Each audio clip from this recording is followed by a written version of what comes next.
প্রত্যেকটা হোটেলে এই মেয়ের ব্যবসা চলছে, পার্টির লোক টাকা নিচ্ছে। নাম্বার প্রথমে ভিডিওটা পুরোটা দেখুন। হ্যালো, নমস্কার সঞ্জয় বাবু, আমি কৃষ্ণনগর 2 ব্লক নিয়ে বলছি। আমার 3-4টে কথা আছে, আপনাকে ফোনে পাচ্ছি না বলে এখানে দিচ্ছি, আপনারা দেখে রাখুন।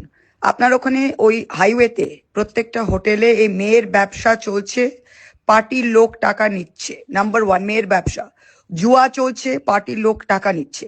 আমার কাছে এখন ওই যে ধান কেনার যত নোংরামি চলছে, আমার কাছে অনেক চাষি এসেছিল যে ধান কেলা নিয়ে নোংরামি চলছে। 4 নম্বর হচ্ছে গিয়ে আপনাদের ওখানে আবাস যোজনা থেকে টাকা তোলার অনেক কমপ্লেন আসছে।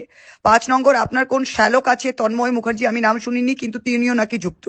আপনারা কিন্তু এই প্লিজ 3-4টে জিনিস ইমিডিয়েট এখন বন্ধ করান, ঠিক আছে? 4টে জিনিস ইমিডিয়েট এখন বন্ধ করান, ঠিক আছে? উনি কি বললেন কথাটা? এখন বন্ধ করুন, মানে ভোটটা মিটে যাক, ভোটটা মিটে যাওয়ার পরে আবার দেদার মতন ব্যবসা শুরু করবেন, এটাই হলো তৃণমূল। তো সাবধান হন, ভোটটা ঠিক জায়গায় দেবেন।